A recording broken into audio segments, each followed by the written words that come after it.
Hey guys, and welcome to the channel. If you haven't done so, please remember to smash the like button and do subscribe if you're new. Roland Garros Day 2, we are here. And we had, of course, two of the GOATs, Rafa Nadal and Novak Djokovic in action. And of course, Iga Swiatek as well on the women's side, the world number one. If you want to find out how they did, stay tuned. Right, let's get into this then. We're going to go into the men's and then the women's first, and then we'll have a quick look at tomorrow's games. Because of the weather at Roland Garros in Paris, unfortunately, some of the games were suspended, as you can see. So we're going to have a quick look through those. We're not really going to talk too much about the suspended games because there's not any result to look upon. So no point talking about them now. And yes, even someone like, for example, Gasquet, who's 6-1, 5-2 up, Lloyd Harris could easily come back. Who knows? From 2 sets of love down and then win. So let's get through the results. And the final match of the day, which I did some commentary for as well, Novak Djokovic versus Yoshi Nishioka. And the Japanese player put up a really good, resilient display in the first set. And he had some early break points in the first set, didn't take them, and then was made to pay really in the second and third sets. Definitely played some really good tennis at times, but Djokovic just too good. And it was just a question of it being one step too far, one level too high for Nishioka. Djokovic, for me, just started to push through the gears and didn't really need to get out of gear 3, to be perfectly honest with you. Nishioka, though, he played one of the best matches I've seen him play in a long time, and that's good to see. Hopefully, if he plays this type of level against other players, I think anyone outside the top maybe 20 or 30, he's definitely got a good chance of beating them and kind of winning quite a few matches this year. So hopefully he's able to do that because he went into this match with a losing record, but Djokovic getting it done 6-3, 6-1, 6-love. So a bagel and breadstick to boot as well. And the serve was working like clockwork at times. In the end, you can see here 9 aces to 0 double faults, 70% first serve percentage of first serves made, 73% of first serve points won. And for me, the biggest thing as well was the fact that he was trying to dictate more with the forehand, opening up on the in-to-out forehand, and Nishioka being a lefty. Was there a little bit of practice there for Rafa? I don't know, but obviously a different caliber of opponent. But Nishioka as well, a first round opponent. So long way to go until we get a potential quarterfinal between those two. But so far, so good for Novak. Started his defense of his Roland Garros crown in style. Cilic came through against Ballas very, very comfortably in straight sets. A bagel and breadstick as well that he dealt out. Ima beat Duckworth in straights. Fucsovic, same with him against Blackano. And Kachin versus Gombos beat him in 4. Kecmanovic beat Echeverry in straight sets. McDonald beat Agamemnon in 4. And Nadal, which I watched the whole match for this one as well. And Nadal beat Thompson in straight sets, 6-2, 6-2, 6-2. Look very solid. I think for me, the drop shot was working well. He seems to be moving okay. Only the one ace. The serve stats look good though. I mean, 65% is solid, and then 73%, sorry, even, and 77% behind the second and first serve, respectively, which is pretty impressive to say the least. In terms of first serve and second serve points won. Break points took 7 out of 11, so pretty clinical from the Spaniard. And he looked pretty good, I have to say. The movement was good, and that's the biggest thing I think out of anything, to see how he's moving. Because if the foot is not good, he's not going to be moving well, but he was. And then Dan Evans completely proved me wrong against Cerundolo, won straight sets. Good to see the Brit coming through that. I actually predicted him to lose, so I'm happy he proved me wrong, though. And Cam Norrie... he went to the bakery as well, dealing out a bagel to Gennard as well. So good to see him get a win under his belt very comfortably.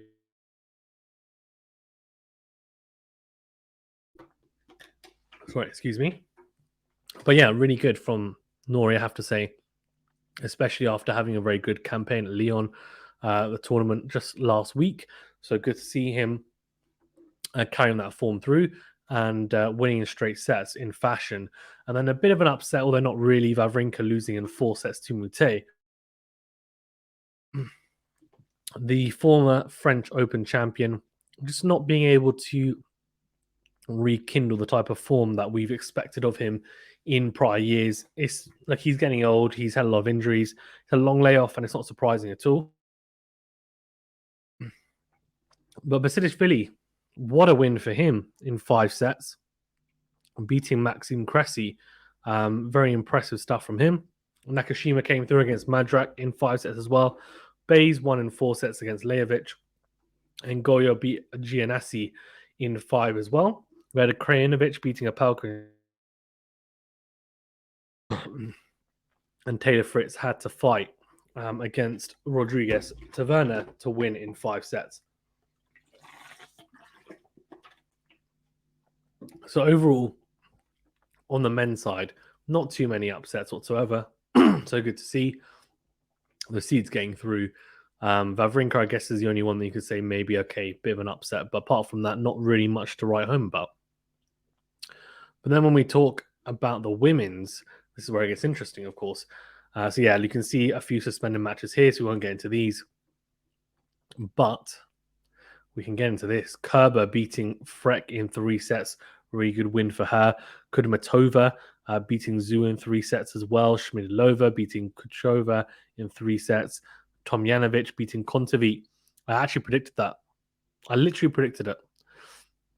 I said Tomjanovic would beat Kontaveit, and she did. Kontaveit has just been in really poor form and have ranking of number 5 is going to drop and plummet. She's going to be out of the top 10 very, very soon. I'll tell you that. She just, I don't know what's happened. She's become a little bit of a pusher when it's come to the way she plays. A bit more of a counterpuncher, hasn't helped her. And Raducanu had to come through a very, very tough match against 17-year-old Noskova. That was a really good match.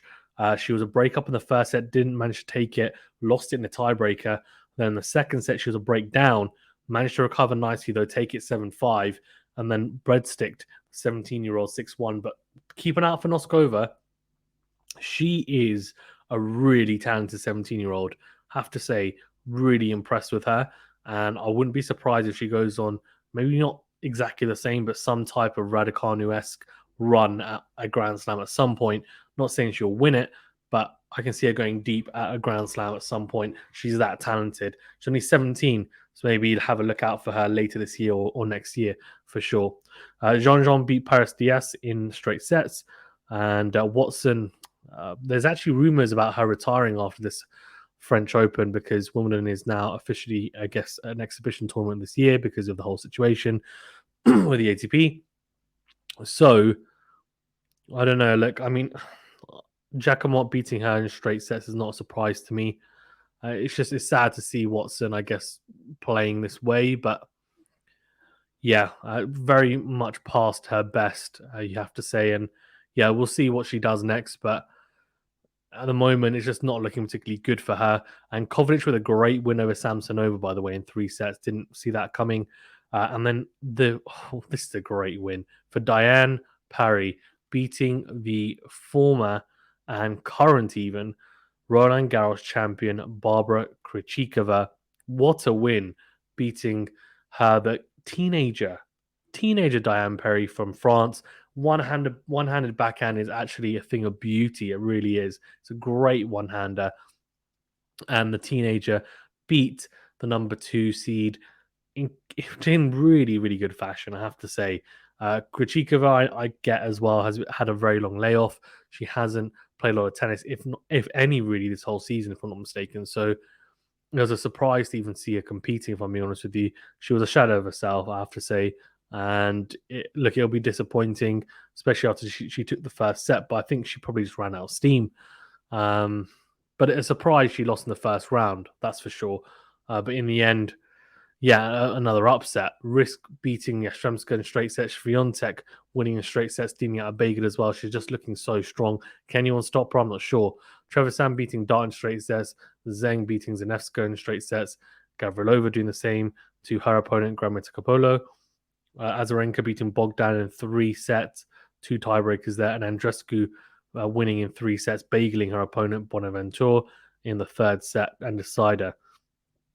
Dodin losing to Petkovic in straights, and Nisimova, exactly as predicted, beating 4-time Grand Slam champion Naomi Osaka in straight sets.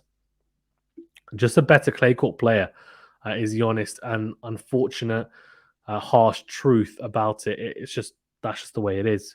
Osaka still doesn't move that well on the clay, and someone made a good point in the comment section of one of my videos actually that, look, why doesn't she try and play doubles as well?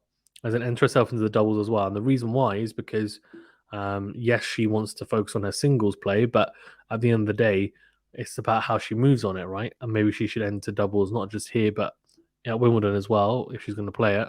And yeah, just make sure that her movement is getting better and better. I think that's a really, really good idea. And I have to say, I was really impressed with the suggestion. And the subscriber, I think, had the right idea for me.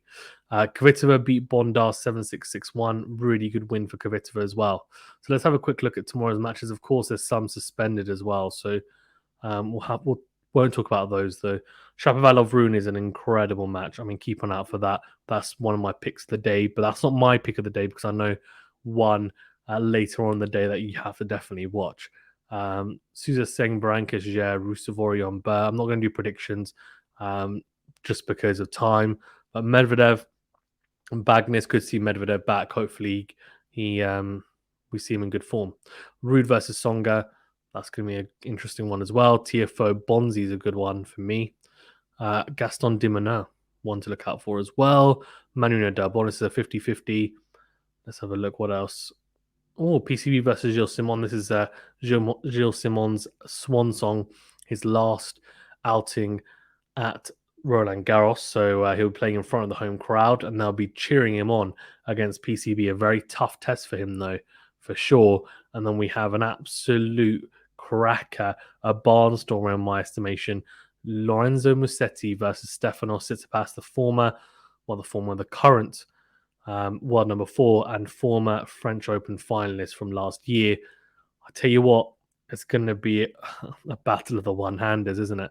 And Musetti definitely, for me, even has a better one-hander than Tsitsipas in terms of drive backhand. But Tsitsipas probably better than Musetti in every other aspect. But in saying that, Musetti is a great clay court player, and I mean it when I say that. And 2 sets of love up against Djokovic last year. He's a real danger on the surface, and I have a feeling it's not going to be as straightforward as some people might think. They've got Ostapenko, the former Roland Garros champion, in action tomorrow as well.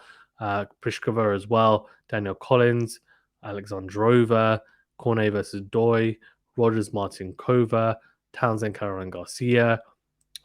Let's see, where's the good ones? Padosa Ferro, I think, is a good one. That's a good one as well. Georgie versus Zhang, Simona Halep versus Shunk.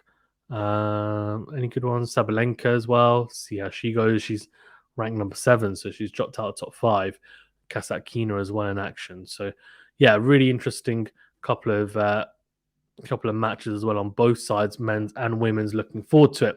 Please remember to smash the like button, please, if you haven't done so already, guys.